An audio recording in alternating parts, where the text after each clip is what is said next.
dalam lagi kita masuk di hadirat Tuhan.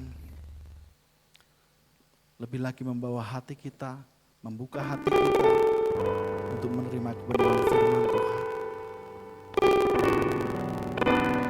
Terima kasih Tuhan Yesus.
Bersama-sama saudara, ku renungkan firman-Mu siang dan malam, ku pegang perintah-Mu dan ku lakukan. Engkau tahu ya Tuhan, tujuan hidupku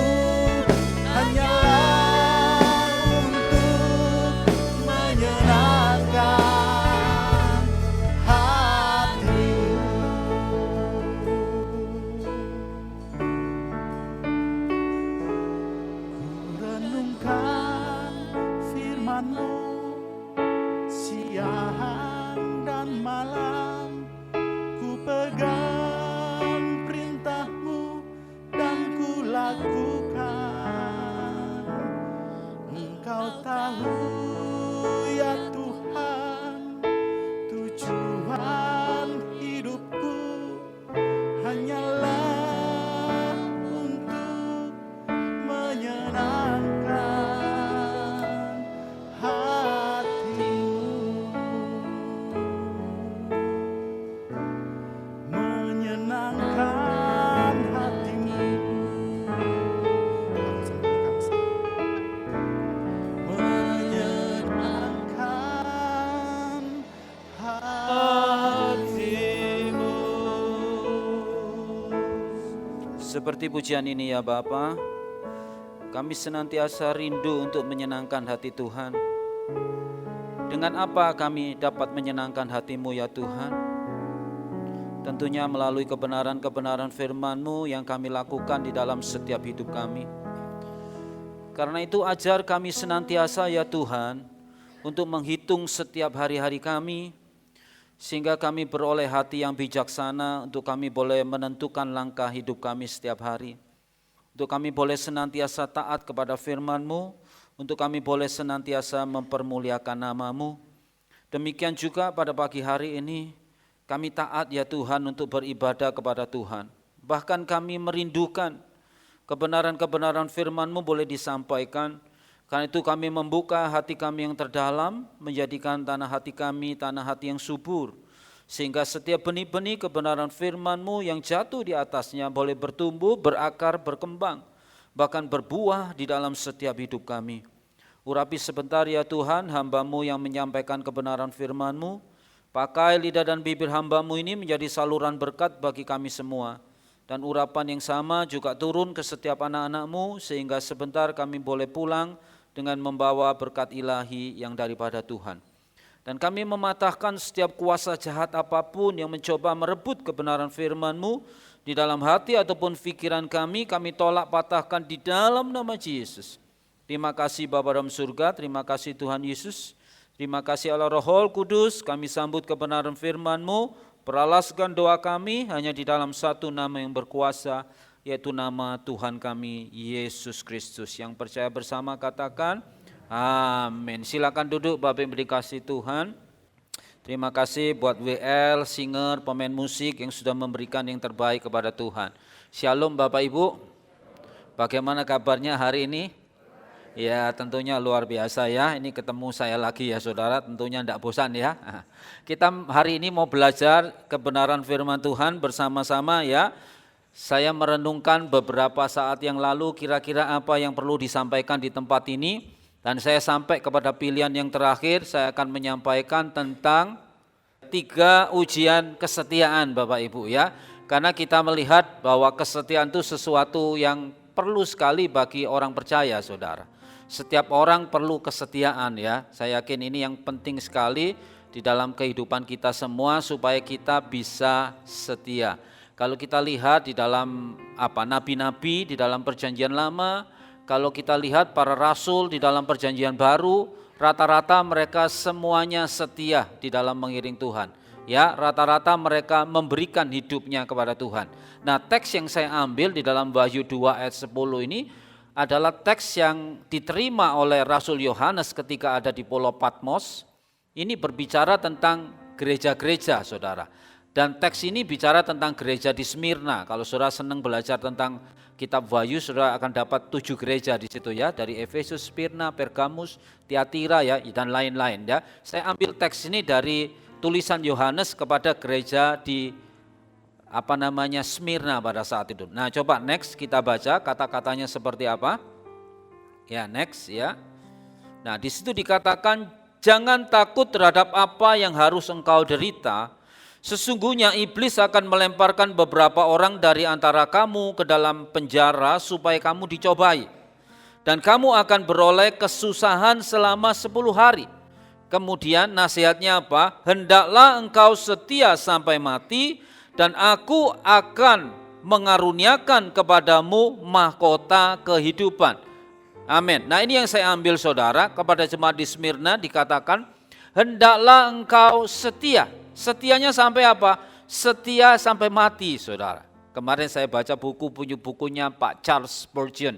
Charles Spurgeon itu adalah tokoh pengkhotbah Inggris sekitar tahun 1800 saudara ya. Salah satunya dia bicara bukunya tentang sahabat Allah.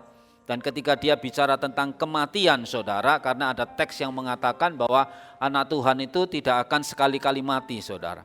Artinya mati apa? Dia uraikan di situ, tidak akan lagi mati rohani. Karena ketika Adam dan Hawa berdosa kemudian diputus oleh Tuhan, maka dia mati. Tapi bukan fisiknya yang mati saat itu, dia berjalan-jalan masihan. Tapi yang mati adalah rohaninya. Demikianlah juga kalau dikatakan kita tidak akan mati, itu kita tidak akan mati kekal. Artinya rohani kita tidak akan mati, tetapi fisik kita mati saudara. Tapi rohani kita akan tetap ada bersama dengan Tuhan. Makanya dikatakan hendaklah engkau setia sampai mati.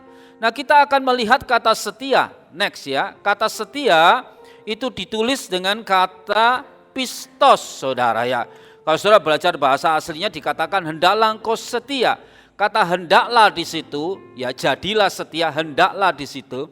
Ketika kita belajar tentang strukturnya saudara, kata-kata hendaklah itu adalah sesuatu yang harus timbul dari diri sendiri. Kalau kita parsing di dalam bahasa Yunaninya itu dia middle saudara. Middle itu artinya moodnya middle itu bukan aktif, bukan pasif. Bukan aktif yang harus didorong orang, bukan pasif yang harus dilakukan, tetapi dia adalah middle, di tengah-tengahnya.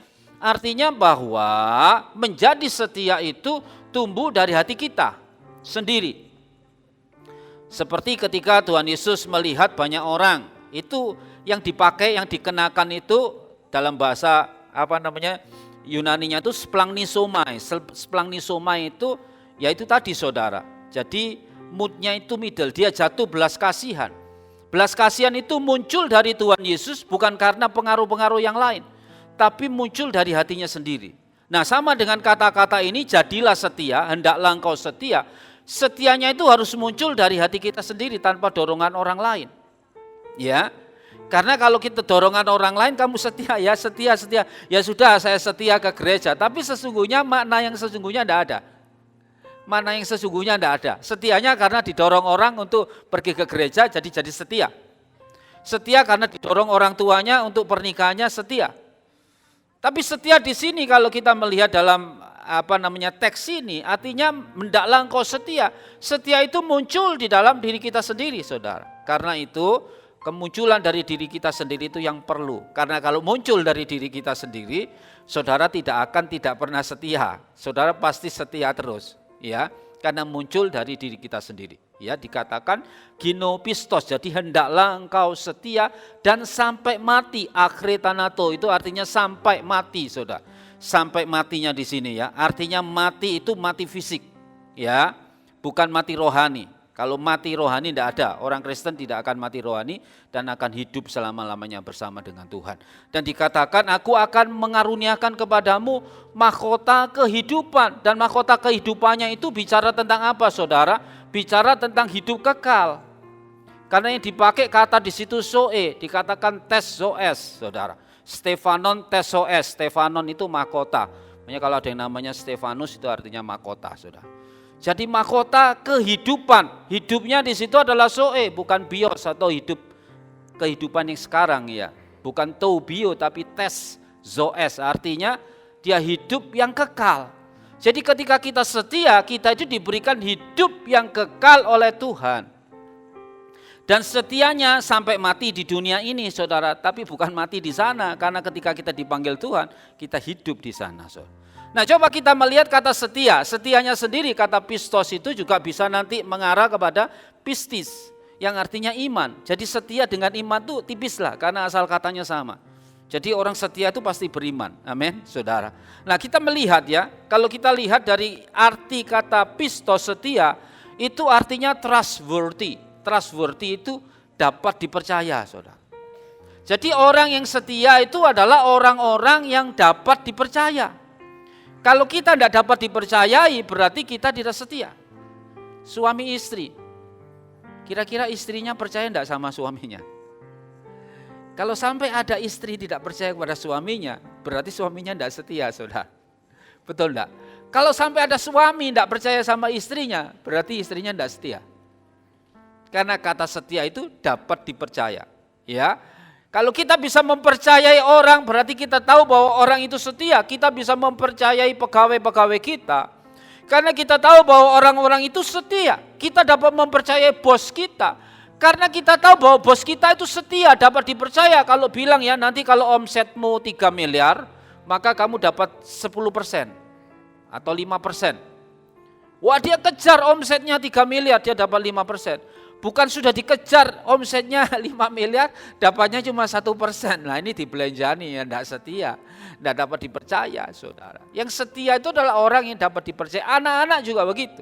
Ya, kalau suatu saat mereka pamit, Ma, Pa, aku mau belajar bersama dengan teman-teman. Tapi ketika kemudian kita tahu bahwa dia tidak belajar bersama, tapi nonton sinema, bioskop, saudara. Berarti anak ini tidak bisa dipercaya. Berarti anak ini tidak setia, saudara. Ya, tidak setia, tidak bisa dipercaya. Seringkali berkata, kamu bisa pelayanan, bisa, tapi seringkali tidak datang pelayanan. Berarti kan tidak dapat dipercaya. Lah, saudara kalau mengerti arti katanya ini, saudara bisa hati-hati. Saya tak setia, berarti saya dapat dipercaya. Omongan kita itu dapat dipercaya. Nah, itu kita artinya kita setia. Tapi kalau tidak dapat dipercaya, tidak akan setia, saudara.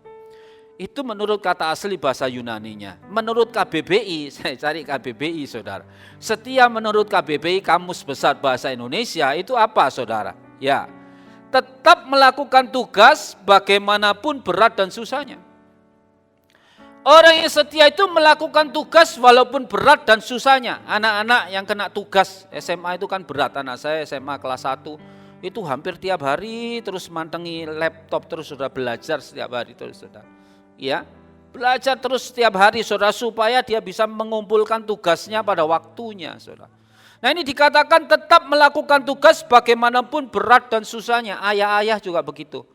Walaupun tumpukan pekerjaannya berat sekali, tetap dilakukan, saudara. Tetap masuk, ya, tepat waktu dan melakukan hal-hal yang benar. Itu artinya Anda adalah orang-orang yang setia. Tapi kalau Anda tidak fight, kena berat sedikit, terlalu berat. Kena ini sedikit, terlalu, saudara. Maka Anda bukan orang yang setia. Ya. Kemudian yang terakhir di KBBI dikatakan next, ya. Setia itu juga berpegang teguh pada janji atau perjanjian.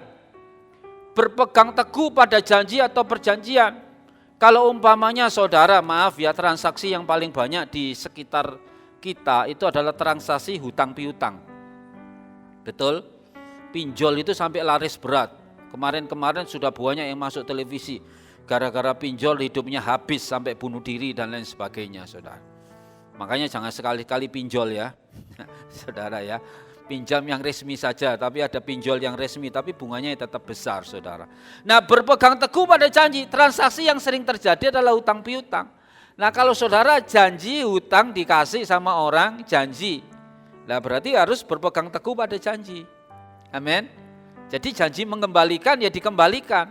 Jangan nanti saudara hutang ketika ditagih malah marah. Ya, yang hutang malah marah, yang menghutangi malah dimaki-maki, saudara. Nah ini sering terjadi transaksi yang seperti itu. Itu artinya adalah orang-orang yang tidak setia, saudara. Ya, kita dipanggil adalah untuk setia. Sebagaimana Mother Teresa almarhum, saudara. Dia bekerja dari sejak mudanya di Kalkuta. Ya, memenangkan anak-anak yang sakit dan lain sebagainya, kusta dan lain sebagainya, ditampung di dalam asramanya. Suatu saat dia ditanya, kamu itu menampung cuma berapa orang toh? Paling ya 1.000, 100, 1.000, ya mentok berapa ribu. Apakah kamu tidak merasa bahwa kamu itu gagal karena di India ini berapa miliar orang? Mother Teresa cuma menjawab, saya dipanggil Tuhan itu bukan untuk gagah-gagahan, bukan untuk memenangkan semuanya, tetapi saya dipanggil Tuhan itu untuk setia. Dan itu dibuktikan ketika dia sampai mati, dia tetap setia di dalam mengiring Tuhan. Next, di dalam Amsal 20 ayat 6 dikatakan, banyak orang menyebut diri baik hati, tetapi orang yang setia siapakah menemukannya? Kitab Amsal ini ditulis kira-kira ya Salomo itu zamannya kira-kira 900 sampai 1000 sebelum Masehi. Saudara. Kalau sekarang sudah 2020 berarti ayat ini sudah 3000 tahunan. Jadi dari zaman Kolobendo, zaman tahun 3000 yang lalu itu sudah ada kata-kata ini.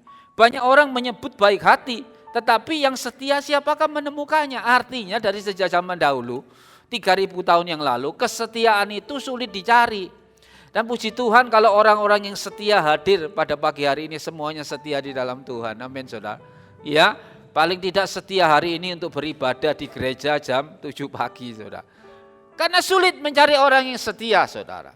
Nah, sekarang buktinya apa orang itu setia, saudara? Tadi sudah asal katanya sudah mengerti, dapat dipercaya, melakukan tugas walau bagaimanapun beratnya, kemudian memegang teguh kepada janji. Itu semua kata-kata yang artinya setia.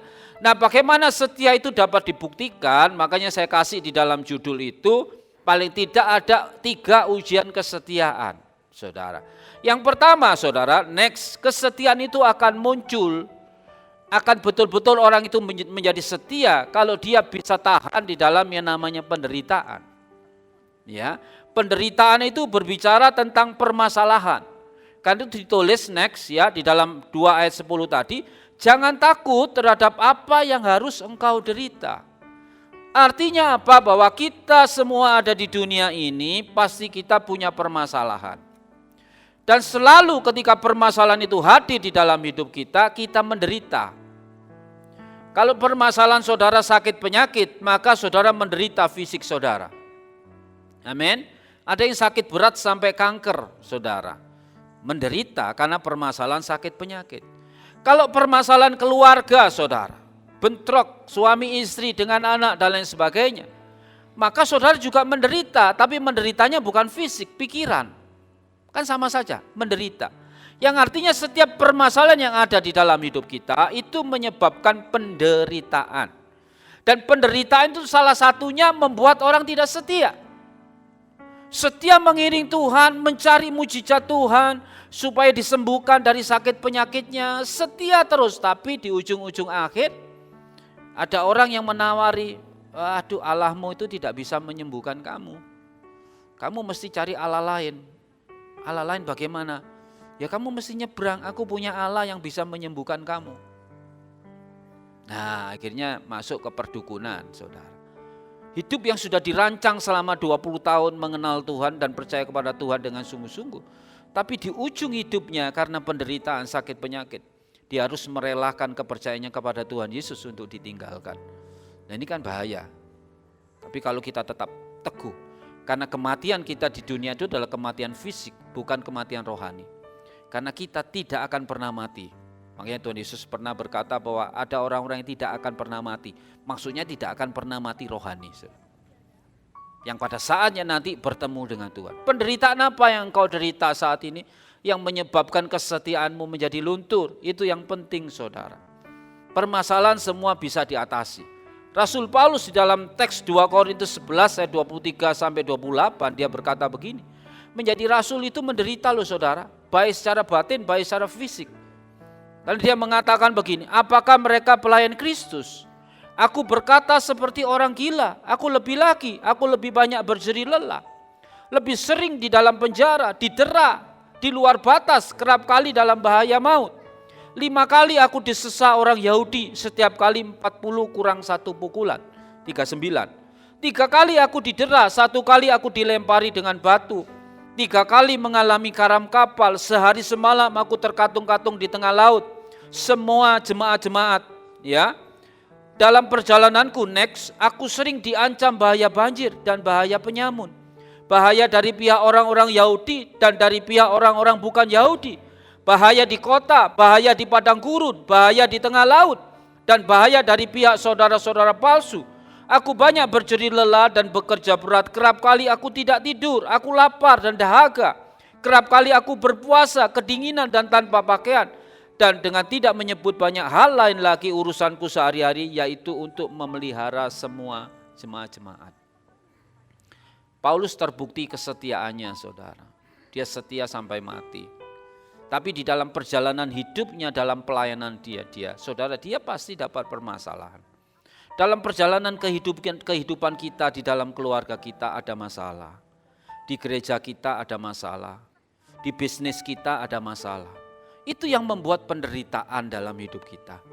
Tapi yakinlah ujian kesetiaan supaya saudara tetap setia di dalam Tuhan adalah saat menderita, saudara tetap berpegang kepada Tuhan.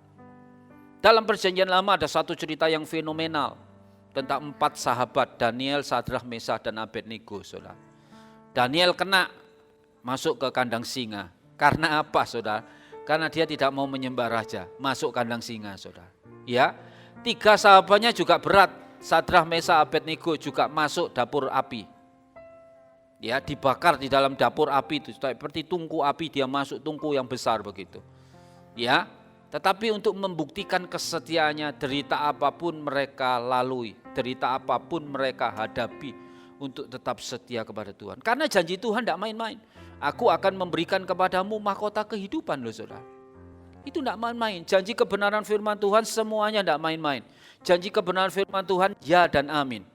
Saya mulai baca lagi kitab Hakim-Hakim, 1-2 Samuel, 1-2 Raja-Raja, 1-2 Tawarik. Karena kitab Raja-Raja itu diselingi dengan nabi-nabi di situ. Dan setiap kali apa yang dikatakan oleh para nabi terjadi. Tidak ada satupun perkataan nabi gugur. Semuanya terjadi saudara. Yang artinya apa? Kebenaran firman Tuhan itu ya dan amin. Kalau dia berjanji untuk terus memelihara kehidupan kita di dalam Matius 6. Coba tengok bunga bakung itu. Dia tidak didandani tetapi Tuhan yang mendandani. Itu adalah janji Tuhan yang tetap akan terjadi dalam hidup kita. Karena janjinya ya dan amin. Salah satu yang tidak bisa Tuhan buat apa saudara? Yaitu mengingkari janjinya. Itu yang tidak bisa Tuhan buat. Mengingkari janjinya. Sekali bicara pasti akan terjadi. Karena itu tetap setia walaupun kita ada di dalam penderitaan.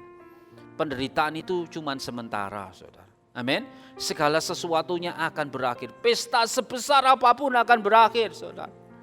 Kehidupan sesemara apapun akan berakhir.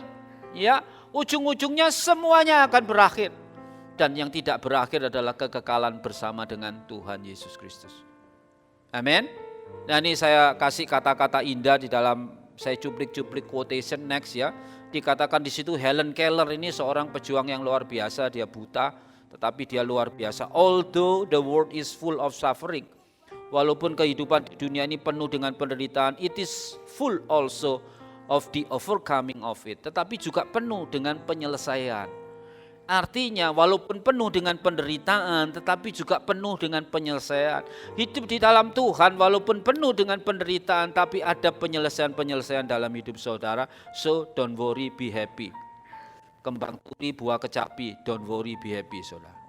Jadi don't worry, jangan khawatir, tetap saja berpegang kepada Tuhan. Berikutnya ada quotation yang mengatakan dari Khalil Gibran, ini seorang Kristen Palestina sana saudara, daerah sana ya. Out of suffering have emerged the strongest soul.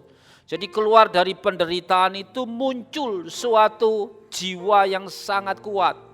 Penderitaan itu menyebabkan jiwa yang sangat kuat. The most massive characters are seared with scar. Karena itu kekuatan karakter yang luar biasa itu selalu dibakar dengan luka-luka, dengan penderitaan saudara. Kalau kita tidak menderita, kita tidak akan pernah kuat. Seperti semboyannya Olimpik, no pain, no gain.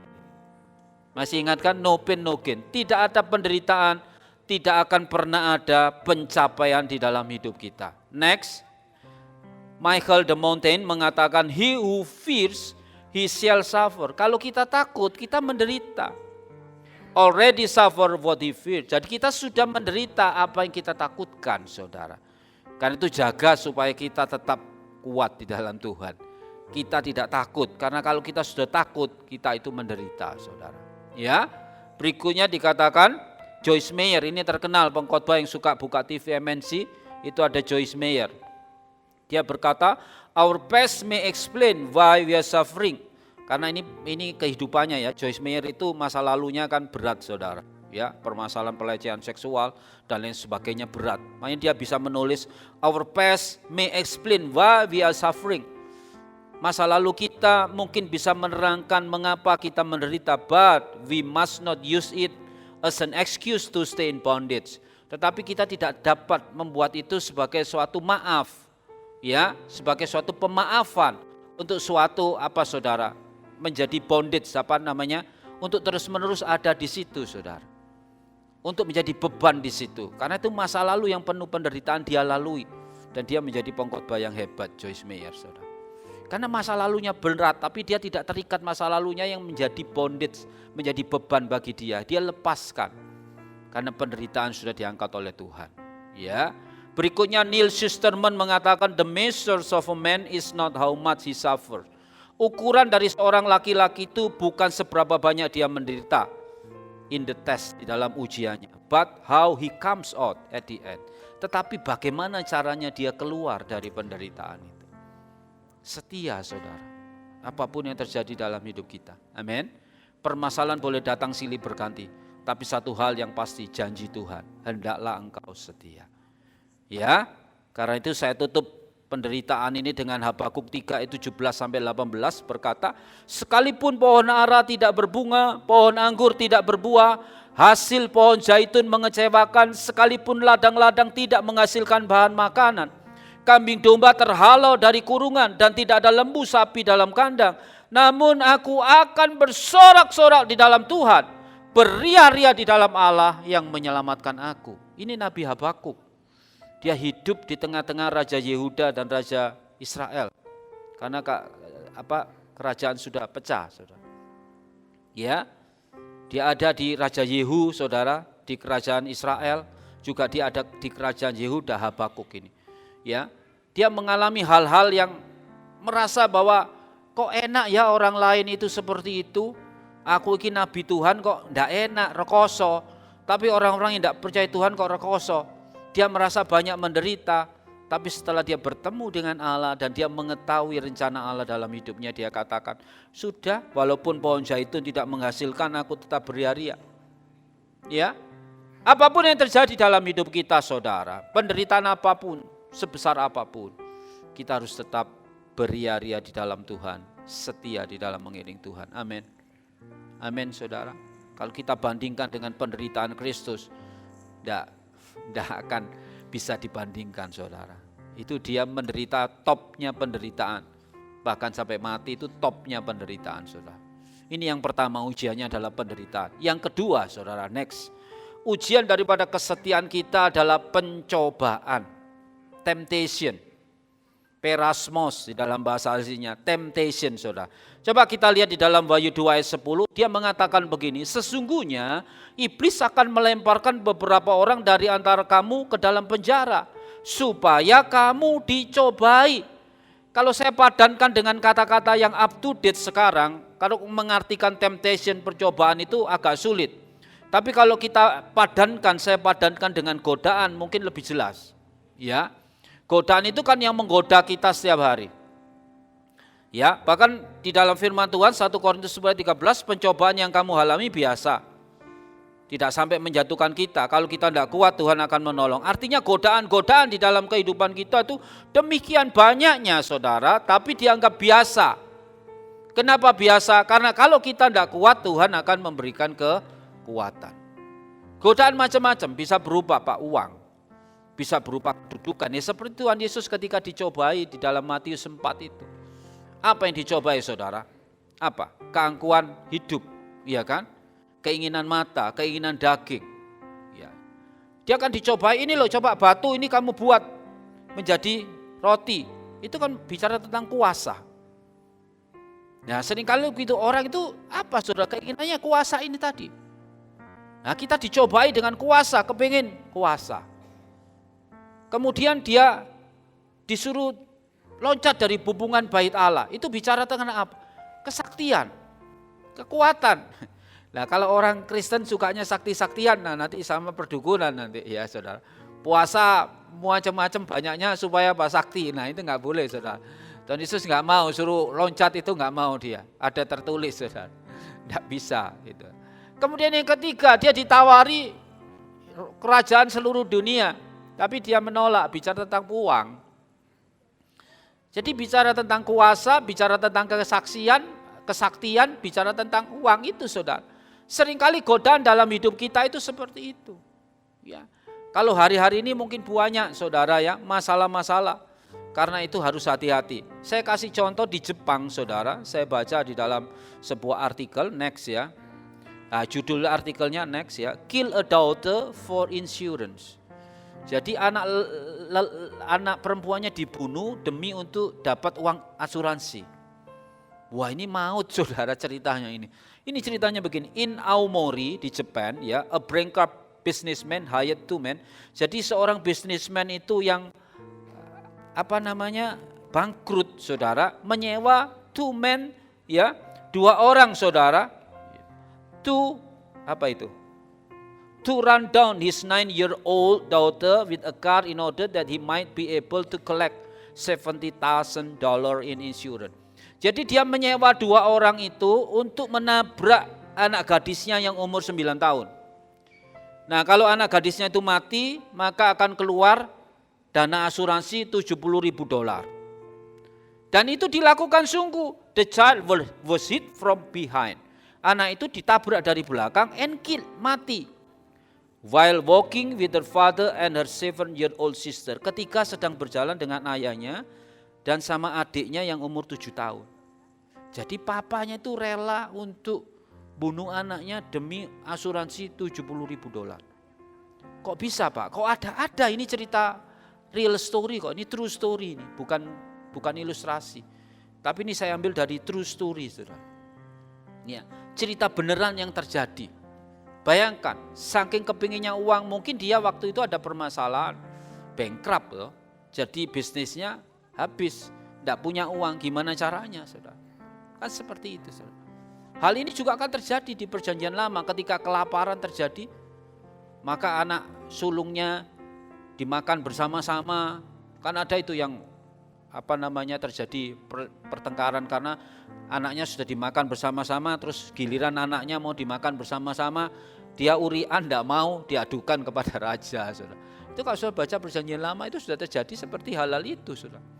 Dan ini adalah zaman atau sifat daripada manusia yang jatuh di dalam dosa. Makanya ketika Adam dan Hawa jatuh di dalam dosa, setiap manusia itu mewarisi dosa asal. Dosa asal itu adalah kecenderungan untuk berdosa. Makanya kalau saudara merasa kalau diajak yang enggak karu-karuan kan lebih senang daripada diajak yang baik. Rame-rame diajak, yuk ikut kripto, beli kripto dan lain sebagainya. Semua bro, yang kena akhirnya banyak. Tapi kalau diajak yang baik-baik, ayo ke gereja kan agak sulit. Saudara, tapi kalau diajak yang tidak kan senang. Ayo kita bisnis ini, cuannya banyak.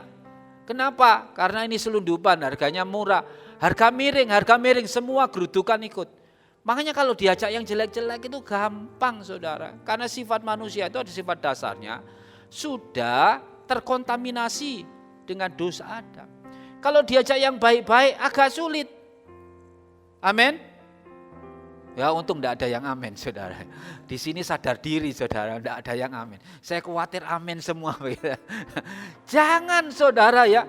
Kita mau supaya kita itu belajar yang senantiasa yang baik-baik saudara. Ya, karena sifat dasar manusia itu seperti itu loh saudara. Saya pun juga merasakan kadang-kadang kalau diajak teman-teman hal yang gampang gerudukan begitu saudara ya. Waktu kecil dulu ya, waktu SMP SMA gitu. Diajak mukuli teman-teman gitu ya seneng. Padahal mukuli teman-teman kan tidak boleh saudara. Diajak apa rame-rame ya seneng. Tapi kalau diajak yang baik kan tidak seneng. Ya. Nah seperti lelaki ini, seorang bapak ini sampai rela membunuh anaknya untuk 70.000 supaya bisnisnya lancar lagi. Nah gambaran dari godaan itu seperti ini, next. Nah kira-kira ada ikan itu tidur saudara, next. Kemudian ada godaan muncul, kok ada sejenis cacing turun. Nah kemudian dia mulai bangun, next. Nah bangun toh mendekati cacingnya. Lah cacingnya ini rupa-rupanya menggoda. Nah kemudian next. Lah dia semakin tergoda saudara. Nah berikutnya next. Lah semakin mendekati. Godaan itu seperti itu. Nah kalau sudah mendekati langsung dimakan, saudara. Nah kalau sudah dimakan gimana ceritanya? Kena patil, saudara. Kalau sudah kena patilnya yang tajam itu, kena mulutnya, terus ditarik, saudara. Next, nah ditarik, jadi apa? Gurame bakar, gurame goreng. Godaan itu seperti itu, kita tidak tahu, kita tidak sadar. Kita diiming-imingi, pergaulan anak-anak sekarang juga begitu. Kenapa Indra Kens itu bisa dapat banyak pelanggannya? Karena itu, saudara. Dia godanya lewat Insta, lewat internet. Waduh gampang. Segini dapat begini kan sering. Kaya mendadak seperti apa? Waduh ya sulit, saudara. Kalau ada pendeta ngajarkan supaya jemaatnya kaya mendadak, saya pikir kok enggak pas ya. Kaya itu harus dengan usaha kan, dapat uang itu usaha. Jangan kaya mendadak, berdoa aja. Telepok uangnya turun. Nah ini pendeta kurang beres kalau ngajarkan begitu, saudara. Ya, kita sering kepancing godaan-godaan itu yang memancing hidup kita. Sadarilah, saudara, pikir-pikir, saudara. Ya, justru sebetulnya, ya, godaan itu sebetulnya membuat kita lebih mawas diri. Karena ini ada satu quotation mengatakan ya, where there is no temptation, there is no glory. Kalau tidak ada godaan, kalau tidak ada pencobaan itu tidak ada kemuliaan. Karena seninya apa? Ketika kita digoda tidak kena, berarti kita punya kemuliaan Tuhan. Tapi kalau kita dicobai, digodai kena, ya sudah amblas. Tapi kita bertahan di dalam Tuhan. Amin. Bertahan terus. Ya, suami istri biasanya pernikahan itu yang paling rawan kan 5 tahun awal, saudara. 5 tahun awal itu dijaga sungguh biasanya. Kalau sudah punya anak biasanya beda. Tapi kalau belum punya anak itu godaannya semakin banyak gitu, saudara. Dan lain sebagainya. Usaha juga godaannya semakin banyak. Ya, sekarang ini kan banyak menjanjikan usaha-usaha yang instan seperti itu. Harus hati-hati, bener enggak ini? Prosedurnya bener enggak? Jangan-jangan tipu sana, tipu sini. Nah, ini berbahaya, saudara. Tapi tetap there is no temptation, there is no glory. Kalau enggak ada cobaan, saudara, kita juga enggak akan bisa mendapat kemuliaan. Kemudian quotation berikutnya dikatakan oleh George Bernard, ya. George Bernard Shaw ini ya, saudara. I never resist temptation. Saya itu tidak pernah melawan. Godaannya tidak pernah dilawan. Because I have found that things that are bad for me do not tempt me. Artinya orang ini sudah kuat karena saya tahu dan saya menemukan kalau hal-hal itu berat buat saya, itu tidak akan menggoda saya, saudara. Jadi dia enak saja, tidak mungkin lah saya nggak akan melawan godaan, itu berat buat saya, tidak perlu, saudara. Ditawari bisnis-bisnis yang besar, sudah terlalu berat, sudah tidak akan masuk, tidak akan jadi godaan bagi saya. Kemudian quotation yang terakhir dari penderitaan ini, dari pencobaan ini, lihat berikutnya, don't worry about avoiding temptation. As you grow older, it starts avoiding. Jangan khawatir tentang menghindari cobaan itu, saudara pasti bisa. Kalau saya sudah menjadi lebih dewasa di dalam Tuhan, saudara pasti akan bisa menghindari godaan. Amin. Dewasa di dalam Tuhan itu apa, saudara? Dewasa dalam pengetahuan, dewasa dalam tindakan, dewasa di dalam pikiran. Yang artinya kalau kita memiliki pikiran Kristus, maka kita tahu kebenaran. Dewasa itu artinya itu, bukan dewasa itu satu hari ke gereja 5 kali, bukan dewasa, bukan. Yang dimaksud dewasa bukan itu. Tidak ke gereja, ya baik, tapi bukan itu yang disebut dewasa. Yang disebut dewasa adalah dewasa pikirannya adalah pikiran Kristus. Tindakannya adalah tindakan Kristus, kata-katanya adalah kata-kata Kristus. Nah kalau sudah bisa begitu berarti saudara dewasa di dalam hidup saudara. Dan dewasa dalam pikiran saudara, saudara tidak akan mudah ya untuk digoncangkan dengan hal-hal yang menggoncangkan hidup saudara. Ya. Yakobus 4 ayat 4 berkata, next, hai kamu orang-orang yang tidak setia, tidakkah kamu tahu bahwa persahabatan dengan dunia adalah permusuhan dengan Allah? Jadi barang siapa hendak menjadi sahabat dunia ini, ia menjadikan dirinya musuh Allah. Jangan saudara telan mentah-mentah mengenai dunia, saudara. Wah Pak, saya tidak bisa jadi sahabat dunia, kan saya tidak bisa bekerja, tidak bisa beli sepatu yang bagus. Bukan itu maksudnya. Dunia di sini adalah sistem dunia, karena kata dunia itu ada beberapa arti, saudara. Sistem dunia yang bobrok itu loh, saudara. Ya, dunia di sini maksudnya dunia itu kita bersahabat dengan kesalahan-kesalahan yang dibuat di dalam dunia ini. Sistem dunia ini, ya, korupsi dan lain sebagainya, manipulasi dan lain sebagainya. Jadi jangan kita ikuti. Ya. Betul saudara? Tapi kita mau mengikuti yang benar sesuai dengan kehendak. Kalau makan, minum, rekreasi, ya semuanya tidak ada masalah saudara. Tidak ada masalah. Asalkan kita tidak mengikuti sistem dunia yang jahat. Ya, ini sering terjadi saudara. Baru masuk menjadi pegawai di suatu tempat, anaknya masih jujur. Tapi begitu tahu, ternyata sistemnya begini. Lama-lama mengikuti sistem. Nah, ketika mengikuti sistem itu ya sudah ikut. Tapi kalau dia punya pandangan yang baik, dia punya istilahnya punya sikap, ya daripada saya jadi seperti mereka, lebih baik saya mengundurkan diri, beres. Tapi kalau kita mau terus seperti itu, akhirnya juga kita kena sistemnya. Karena sistem itu yang mengajarkan. Makanya dikatakan dunia yang jahat itu saudara. Amin. Kadang-kadang gereja juga begitu loh saudara. Tidak mengikuti sistem Alkitab, malah mengikuti sistem dunia. Mengikuti manajemen dunia, ya nanti dibuat sulit-sulit gitu saudara, kan nggak bisa seperti itu, ya. Tapi kita mau mengikuti apa yang Tuhan mau di dalam kebenaran firman-Nya bagi kita. Itu yang kedua Bapak Ibu. Nah sekarang yang ketiga saudara, supaya kita setia, ya next, apa ujiannya yang ketiga yang terakhir saudara? Kalau tadi ujiannya penderitaan, pencobaan, yang terakhir adalah waktu saudara. Kenapa waktu? Ditulis di dalam Wahyu 2 ayat 10, dan kamu akan beroleh kesusahan selama 10 hari. Itu bicara tentang waktu. Waktu itu yang menentukan kita setia atau tidak setia, saudara. Waktu yang menentukan kita. Rasul Paulus mengatakan, next di dalam 2 Timotius 4 ayat 7. Aku telah mengakhiri pertandingan yang baik, aku telah mencapai garis akhir, dan aku telah memelihara iman. Ini bicara tentang waktu. Waktu itu panjang saudara ya. Waktu itu terus terjadi di dalam kehidupan kita semua. Ya, waktu itu ada. Bagaimana kita setia? Saya mau kasih gambar saya next. Nah ini gambar saya. Paling tidak saya itu masih setia untuk mendonorkan darah saya saudara. Ini yang menjadi contoh. Ya kadang-kadang saya itu setia opo to aku iki gitu ya. Ya mengiring Tuhan ya setialah. Jadi hamba Tuhan sejak 98 sampai sekarang. Dan tidak murtad saudara. Jadi suami dari sejak 94 sampai sekarang. Dan tidak pernah mikir untuk cari selingkuhan. Terus apalagi yang buat kesetiaan saya? Sederhana saja. Oh iya saya setia setiap 3 bulan sekali saya mendonorkan darah saya dari sejak tahun 1984. Itu tahun 2011 ketemu SBY itu foto sama JK SBY. Itu saya donor ke 117 kalau enggak salah, itu dapat penghargaan 100. Terus masih setia enggak? Ya setia walaupun COVID sempat enggak donor saudara. Tapi akhirnya sudah mencapai 151 saudara. Ya saya anggap ya inilah kesetiaan saya mungkin yang bisa menjadi contoh.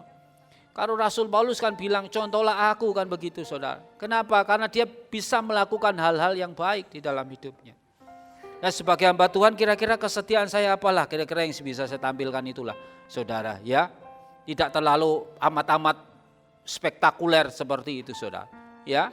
Ada quotation yang mengatakan berikutnya, time isn't the main thing. Waktu itu bukan hal yang penting, hal yang utama. It's the only thing, itu adalah satu-satunya. Jadi waktu itu bukan hal yang utama, tetapi itu yang satu-satunya.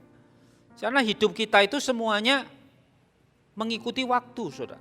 Ya, berikutnya, time is free. Waktu itu gratis. Kan tidak ada kan waktu yang harus bayar. Makanya dikatakan but it's priceless.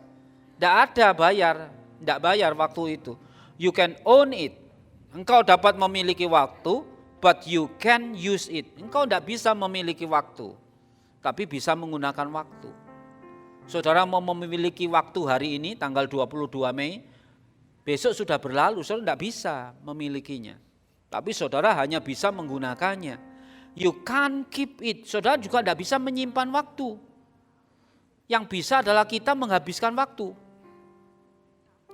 Waktu tidak bisa kita simpan, mau dikasih laci dimasukkan waktunya tidak ada. Tapi waktu itu spend. Once you've lost it, sekali Anda kehilangan waktu itu, you can never get it back. Saudara tidak akan pernah bisa ngambil lagi. Jadi kalau 22 Mei hari Minggu, hari ini, saudara tidak akan pernah di 22 Mei lagi sampai kapanpun. Karena sudah jatuh 23 Mei besok Senin, sudah tidak bisa, 22 Mei sudah tidak ada. 2022 sudah tidak ada.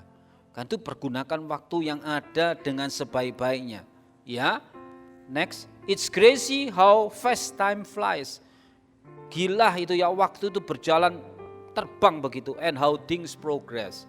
Dan bagaimana hal-hal itu ya memiliki progres, perubahan-perubahan ya dalam hidup kita. Karena itu sadarilah bahwa waktu itu penting di dalam kehidupan kita. Kesetiaan kita adalah ukurannya adalah waktu. Saya jadi teringat saudara, satu orang yang bernama Bapak Suyatno. Bapak Suyatno ini pernah ditayangkan di Metro TV. Ya, saya baca ceritanya ya, namanya Bapak Eko Pratomo Suyatno atau sering dipanggil Pak Suyatno. Dia adalah Direktur Fortis Asset Management yang sangat dikenal di bisnis pasar modal dan investasi. Pak Suyatno 58 tahun sehari-hari mengisi kegiatannya dengan merawat istrinya yang sakit. Ini pernah ditayangkan di Metro. Ya, setelah istrinya melahirkan anak keempat, ya dia sudah menikah selama 32 tahun, dikaruniai 4 anak. Setelah istrinya melahirkan anak yang keempat, tiba-tiba kakinya lumpuh dan tidak bisa digerakkan. Itu terjadi selama 2 tahun. Menginjak tahun yang ketiga, seluruh tubuhnya menjadi lemah, bahkan terasa tidak bertulang.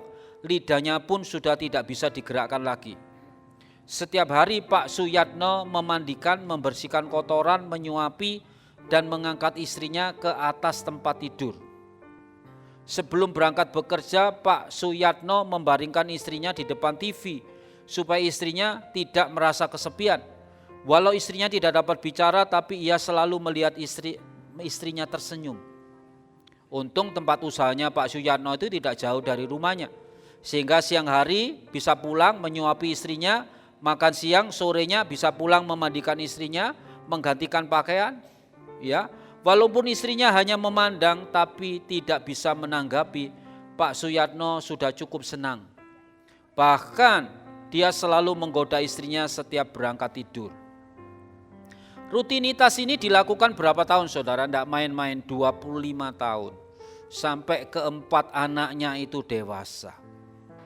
Nah pada suatu hari, ya 4 anak Pak Suyatno itu berkumpul di rumahnya, omong-omong sama bapaknya. Kemudian dengan hati-hati yang sulung berkata, Pak, kami ingin sekali merawat ibu. Semenjak kami kecil melihat bapak merawat ibu, tidak ada sedikit pun keluhan keluar dari bibir bapak. Bahkan bapak tidak mengizinkan kami menjaga ibu. Dengan air mata berlinang anak itu melanjutkan kata-katanya, sudah yang keempat kalinya kami mengizinkan bapak menikah lagi. Kami rasa ibu pun akan mengizinkannya. Kapan bapak menikmati masa tua bapak dengan berkorban seperti ini?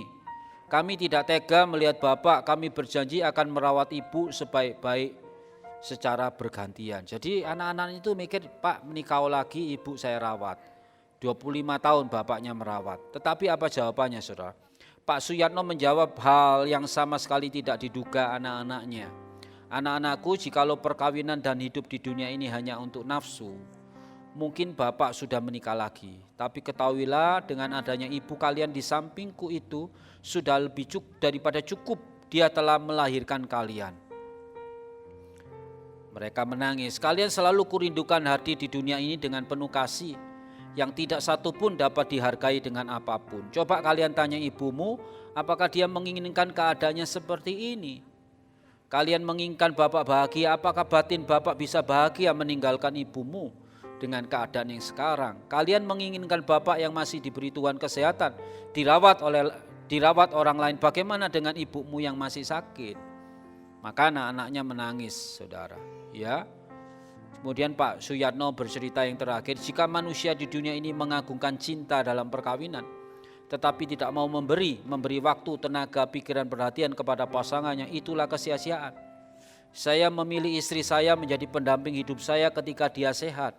Dia pun dengan sabar dan setia merawat saya, mencintai saya dengan hati dan batinnya, bukan dengan mata. Dia telah memberi saya 4 orang anak yang lucu-lucu. Bahkan sekarang dia sakit karena berkorban untuk cinta kita bersama. Dan itu menjadi ujian bagi saya, apakah saya dapat memegang komitmen untuk mencintainya apa adanya.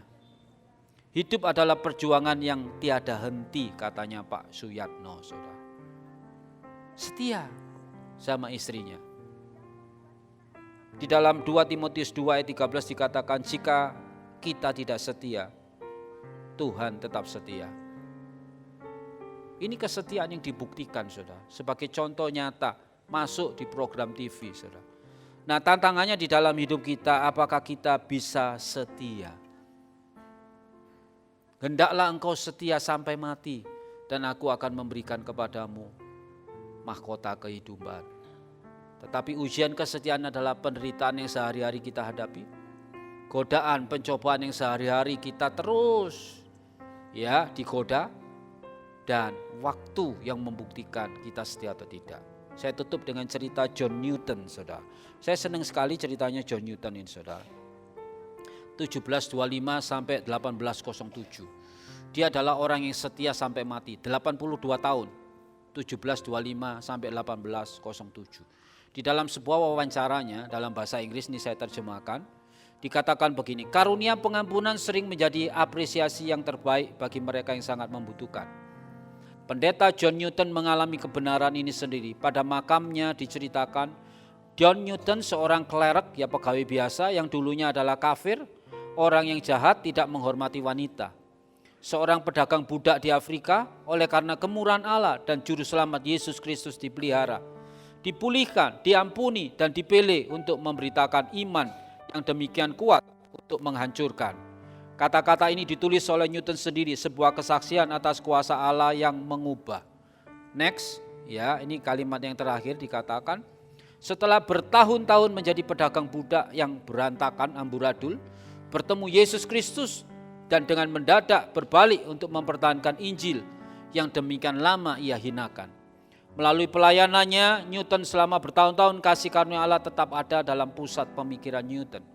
Saat disarankan supaya ia pensiun pada usia 82 tahun oleh karena kesehatannya yang demikian payah serta hilangnya ingatan, ia menjawab, ingatan saya akan segera hilang. Namun saya ingat 2 hal, bahwa saya adalah pendosa besar dan bahwa Kristus adalah juru selamat besar. Kalau kita berpegang kepada Tuhan Yesus, tidak ada yang mustahil. Saudara akan diberikan kekuatan dalam penderitaan. Saudara akan diberikan pemikiran yang baik sehingga saudara dapat lewat dari godaan pencobaan. Dan saudara akan diberi waktu, kekuatan untuk melewati waktu sampai pada akhirnya. Sehingga Tuhan berkata, sabaslah hai hambaku yang setia. Ini sudah tak sediakan tempat bagimu, saudara. Setia sampai mati. Amin. Mari kita berdoa. Bapa dalam surga, sungguh kami mengucap syukur pada pagi hari ini Tuhan, Engkau mengajarkan kepada kami sebuah kesetiaan untuk kami boleh senantiasa setia di dalam mengiring Tuhan. Apapun yang terjadi dalam hidup kami Tuhan, hari-hari ini di tengah pandemi COVID-19 yang mulai memudar, tapi kami tetap yakin dan percaya kami sudah melewati yang buruk dalam pandemi ini sampai saat ini. Sudah memudar dan sudah hampir selesai Tuhan. Tuhan sudah tolong kami, Tuhan sudah beri kesetiaan kepada kami. Kan itu next di hari-hari kami mendatang Tuhan. Kiranya kesetiaan Tuhan tetap hadir dalam hidup kami, sehingga kami mampu untuk setia di dalam mengiring Tuhan. Setia di dalam pikiran kami, perkataan kami, dan tindakan kami, sehingga nama Tuhan dipermuliakan. Berkati anak-anak-Mu, jemaat-Mu yang hadir pada pagi hari ini Tuhan, kami tidak mengerti apapun yang menjadi pergumulan mereka, tetapi satu hal yang kami yakini, bahwa Tuhan sanggup, Tuhan mampu untuk menjadikan segala sesuatu. Sehingga persoalan apapun tidaklah berat kalau bersama-sama dengan Tuhan. dan Tuhan pasti memberikan jalan keluar. Penyakit juga tidaklah berat bersama-sama dengan Tuhan.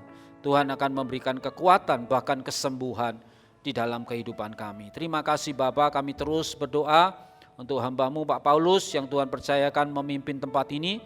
Tambah-tambahkan hikmat, akal budi, kekuatan, kesehatan daripada Tuhan.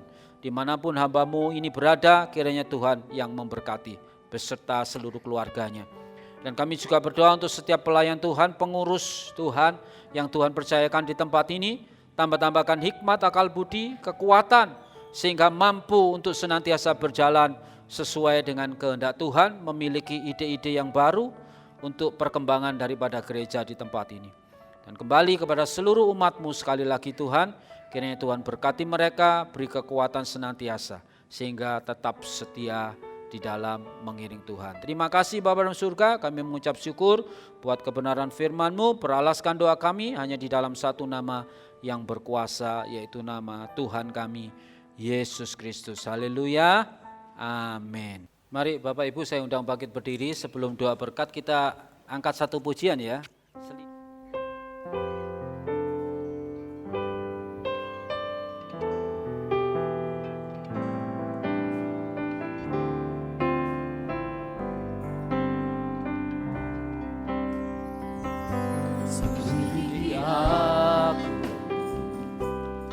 Lihat hatiku, apakah ku sungguh mengasihi Yesus yang Maha Tahu dan menilai hidupku, tak ada yang tersembunyi bagimu.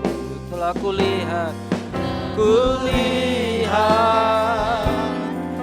kebaikan-Mu yang tak pernah habis di hidupku. Berjuang sampai akhirnya Kau dapati aku tetap setia. selidiki aku ya Tuhan. Selidiki aku,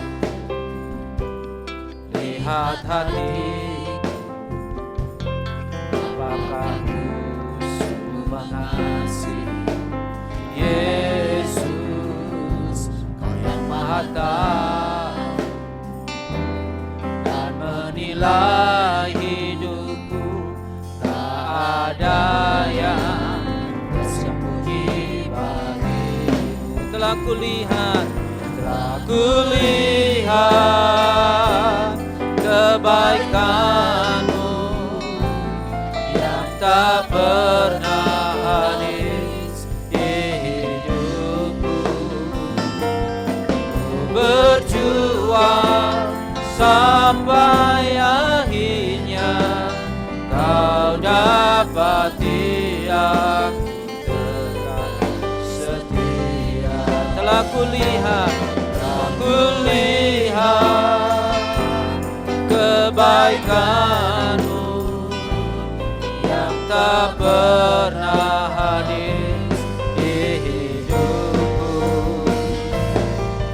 Berjuang sampai akhirnya Kau dapati aku tetap setia. Kau dapati Tuhan, Dapati aku tetap setia. Kau dapati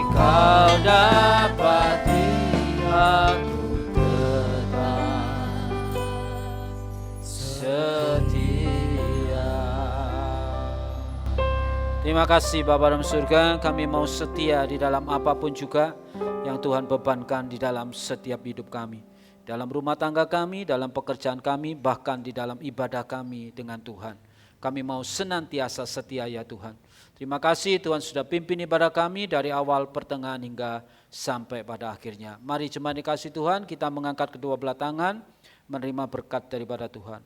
Biarlah berkat kasih daripada Allah Bapa, kasih karunia, damai sejahtera, kekuatan daripada Tuhan Yesus Kristus, dan penyertaan daripada Allah Roh Kudus senantiasa ada di dalam hidup kita semua, sehingga kita mampu berjalan dari kemenangan demi kemenangan, bahkan kemuliaan demi kemuliaan, sampai suatu saat nanti Maranatha, Tuhan datang kedua kali menjemput kita semua. Semua yang percaya bersama katakan amin.